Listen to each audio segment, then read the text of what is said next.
कोई रहे अमेरिका में और मैं यहाँ से उसका इलाज कर सकती हूँ। कबीर पंथ क्या सनातन धर्म से मेल खाएगा? सनातन धर्म ही कबीर साहब का धर्म है, वो पक्के सनातनी थे। मैं कबीर पंथी किसी को नहीं बनाऊंगी, पर इंसान जरूर बना दूंगी।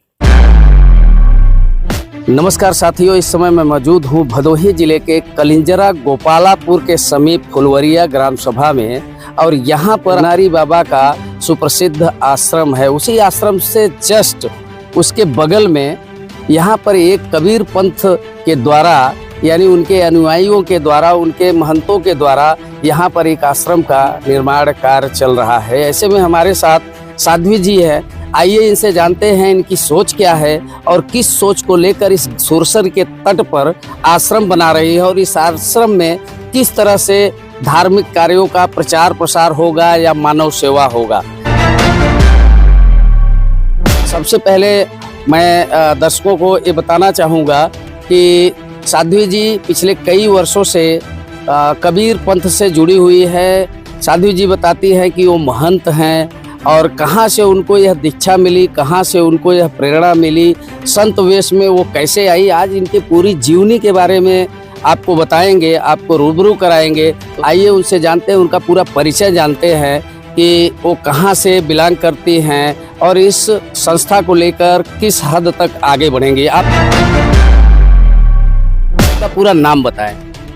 सबसे पहले मैं अपने सदगुरु के चरणों में कोटि कोटि बंदगी करती हूँ। मैं महंत, प्रथम महिला महंत हूँ मैं अपने खरसिया गद्दी कबीर आश्रम की, जो छत्तीसगढ़ में है। और मेरा नाम है साध्वी विभा साहेब, विभा उपाध्याय पूर्व नाम था।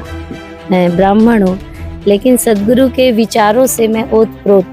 हमारी एक माता गायत्री माता है, वो अभी भी लहरतारा में रहती है, और उन्होंने मुझे इस कबीर पंथ से अवगत कराया। चूँकि मैं वैष्णव हूँ, ब्राह्मण हूँ, तो शुरू से ही मेरे को धर्म के प्रति रुचि रहा। और इसी से कहते हैं कि कोटि जन्म के पुण्य से सतगुरु मिले कबीर। कोई इस जन्म का मेरा पुण्य उदय नहीं हुआ, किसी का जब कोटि जन्म का पुण्य उदय होता है तभी सदगुरु के दर्शन होते हैं और उनके जो है सानिध्य मिलता है। तो कोटि जन्म का पुण्य मेरा उदय हुआ तो मैं सदगुरु के शरण में आई, और मैं करीब 15 साल से गुरु दीक्षा ली हुई हूँ। लहरतारा हमारे गुरु श्री 1008 अर्धनाम साहेब ने मेरे को गुरु दीक्षा दीक्षित किया और कंठी दिया।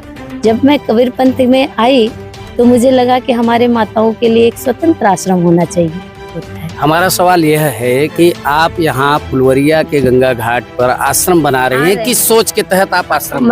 क्योंकि मैंने बताया सनातन धर्म जन्म से था, और सनातन का अर्थ है सबके धर्म के। जब हम किसी धर्म से जुड़ते हैं तो हमारा कर्तव्य है समाज में एक विकास करना। एक धर्म एक है जो किसी को सुनिश्चित और सुनियोजित तरीके से चलाने के लिए समाज में धर्म की स्थापना होती है। हमने बताया कि साध्वी माताओं के लिए मुझे मेरे धर्म में एक आश्रम चाहिए था। जब मैं महंत बनी तो मेरा ऐसा मानना था कि एक ऐसा जगह जहाँ साध्वी लोग आवे और स्वच्छंदता से रहे, भजन करे, कीर्तन करे। और मैंने अपने इसी कार्य के लिए जब मैं यहाँ आई, ये RK सिंह जो है यहीं पे रहते हैं, आपके कलिंजरा फुलवरिया से आगे उनका गांव भदोही में है, उन्हीं का ये जन्म स्थान है। उनसे जब हमारी वार्ता हुई, चूँकि मैं हीलर थी, मैं हीलिंग करती हूँ और इलाज करती हूँ, पूरे देश भर में मैं जाती हूँ। निःशुल्क मेरा चिकित्सा चलता है। हार्ट, किडनी, लीवर, कुछ भी प्रॉब्लम हो सबका इलाज मैं निःशुल्क करती हूँ, और वो भी कोई रहे अमेरिका में और मैं यहाँ से उसका इलाज कर सकती हूँ। ऐसा सदगुरु की कृपा है मेरे पास। और इसी के माध्यम से वो मैं RK सर, जो गुरु जी मेरे हीलिंग के थे, RK सर जी के भी वही गुरु थे, जिसके लिए कि उन्होंने मेरे से जो है हमारा बातचीत हुआ। मैंने अपना विचार रखा कि मेरे को एक आश्रम चाहिए, उन्होंने अपना यहाँ पे दिया। तो सुना आपने, ये साध्वी जी को सिंपल समझने का भूल मत करिएगा। इनके अंदर बहुत सारे चमत्कार भरे हैं। जैसा कि इन्होंने बताया कि अगर कोई फ़ोन पे अपनी समस्या बताता है तो उसके समस्या का समाधान यहीं पर बैठे बैठे इस गंगा जी के तट पर बैठे बैठे, अपने आश्रम में बैठे बैठे वो उस व्यक्ति का जो भी दुख दर्द होगा उसका निवारण कर देती हैं। और भी बहुत सारी चीज़ें हैं, आइए उनसे जानते हैं कि उनको यह ज़मीन कैसे मुहैया हुई और यहाँ पर कितने लागत से यह आश्रम बनाया जा रहा है। लागत की बात छोड़िए, सदगुरु कबीर साहब कहते हैं कि साईं इतना दीजिए जामे कुटुंब समाए, मैं भी भूखा ना रहूं साधु ना भूखा जाए। तो ये जो आश्रम है ये सभी साध्वी माताओं के लिए बन रहा है, धर्म के प्रचार के लिए बन रहा है।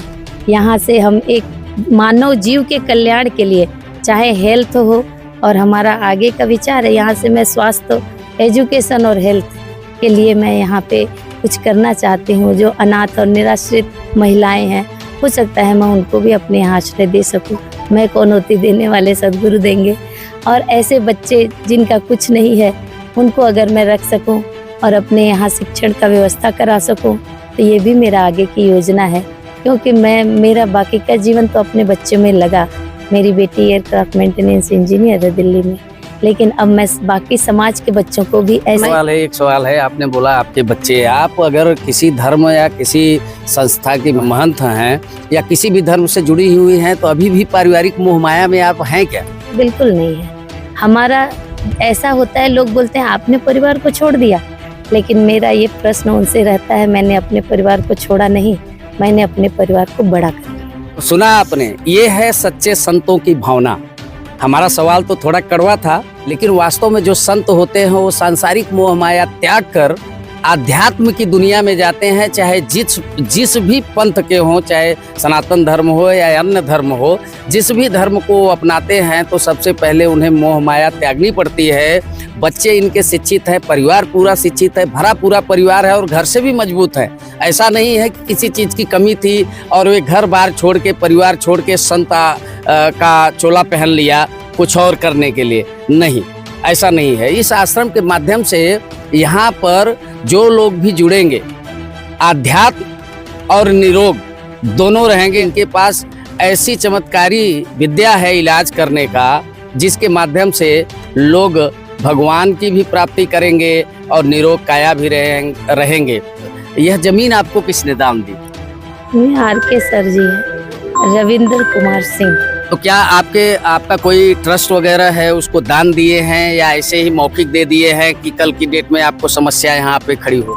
नहीं, मुझे कोई समस्या नहीं होगी, क्योंकि आज तक जितने भी मठ है, आश्रम है, मंदिर है, वो किसी संत का नहीं है। किसी व्यक्ति ने अपने जगत के कल्याण के लिए, जितना मैं यहाँ विचार की कि यहाँ मैं दूसरों की भलाई करूँगी, उनके भी हृदय में यही था कि यहाँ से अगर हमारे गांव से ऐसा होता है तो मैं आपको इतना जमीन देता हूँ। और वो भी बहुत नेक दिल है और उनका बहुत, यहाँ पे जमीन जितना है सब आश्रम के लिए ही रखा उन्होंने।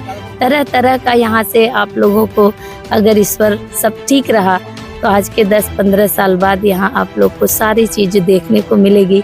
यहाँ हेल्थ, एजुकेशन और ज्ञान का प्रवाह, क्योंकि ये गंगा नदी है, यहाँ सब चीज़ों का प्रवाह होगा। वो आप जैसे कबीर पंथ से हैं, यहाँ पे सनातन धर्म से जुड़े लोगों की बाहुल्यता है। यहाँ पे आसपास के गांव में सनातन धर्म प्रेमी बहुत ज़्यादा हैं। तो कबीर पंथ क्या सनातन धर्म से मेल खाएगा?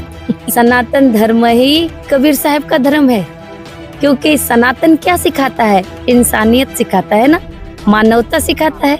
और हमारे कबीर साहब का क्या बताते हैं? दया, धर्म, करुणा, क्षमा, शील, संतोष, प्रेम। जब इतना नहीं है तो वो सनातन होने का अधिकारी नहीं है। और हमारे सदगुरु कबीर साहब ने यही सिखाया। आप शास्त्र पढ़ लीजिए, वेद पढ़ लीजिए, पुराण पढ़ लीजिए, सब चीज आपको यही बताती है कि जब तक दया नहीं है, जब तक, कहते हैं अगर धर्म है क्या, दया ही धर्म है। दया धर्म कबीर साहब ने बताया। तो धर्म अगर कोई, सनातन धर्म ही कबीर साहब का धर्म है, वो पक्के सनातनी थे। से ये जानना चाहूँगा, कहा जाता है कबीर पंथ में मूर्ति पूजन नहीं होता, और यहाँ की जनता को जैसे ही पता चला कि कबीर पंथ के लोगों का यहाँ पर आश्रम बन रहा है तो कई तरह की चर्चाएं लोगों में व्याप्त हैं। तो आप सबसे पहले ये क्लियर करें कि सनातन धर्म के लोग मूर्ति पूजन करते हैं, कबीर पंथ के लोग मूर्ति पूजन करते हैं क्या? मैं खुद सनातनी हूँ और कबीर साहब भी थे।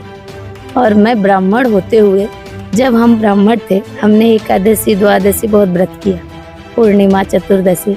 आज भी हमारे घर में वैष्णव है, सनातन है।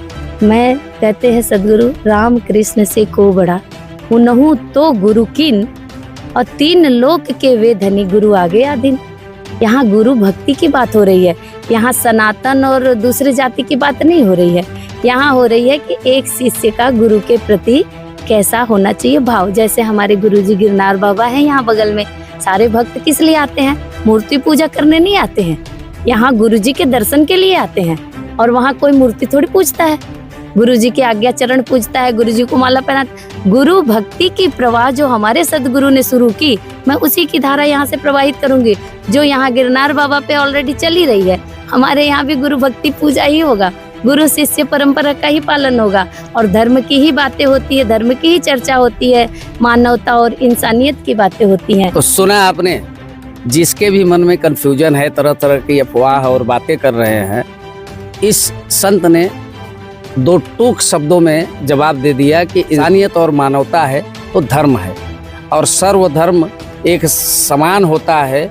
ऐसे में गुरु भक्ति जो होती है, वो गुरु भक्ति ही अपने आप में एक महत्वपूर्ण कड़ी होती है भगवान को भगवान से जोड़ने के लिए।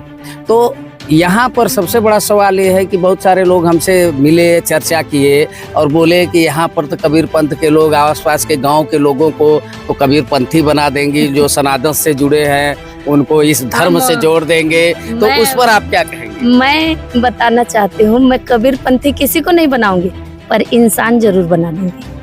तो सुना आपने भैया, जो भी आपके मन में कंफ्यूजन है ना, उसको दूर कर लीजिए। कबीर पंथी तो नहीं बनाएंगी, लेकिन आपको इंसान जरूर बनाएंगे। तो ऐसे लोगों का यार प्रोत्साहन करना चाहिए, मदद करनी चाहिए, सहयोग करना चाहिए। ऐसे आश्रम अगर खुल रहे हैं, आपके गांव के बीच में खुल रहा है, तो ऐसे आश्रम में बढ़ चढ़कर दान करिए और सहयोग करिए, ताकि यह आश्रम फले फूले और हमारा समाज इसमें आकर फले फूले और मस्त रहे। जिनको पस्त रहना है वो पस्त रहें। कहते हैं सब धरती कागज करूं, लेखनी सब बन रहा है, और 7 समुद्र की मसी करूं, गुरु गुण लिखा न जाए। गुरु का जो गुण है जीवन में, बाल्यकाल में माता गुरु होती है, फिर स्कूल जाते हो आपके गुरु, स्कूल में गुरुजी होते हैं। ये सब संसार की, और कोई इंजीनियर बना, कोई डॉक्टर बना, कोई पॉलिटेक्निक बना, कुछ भी बना तो गुरु की ही मदद से बना।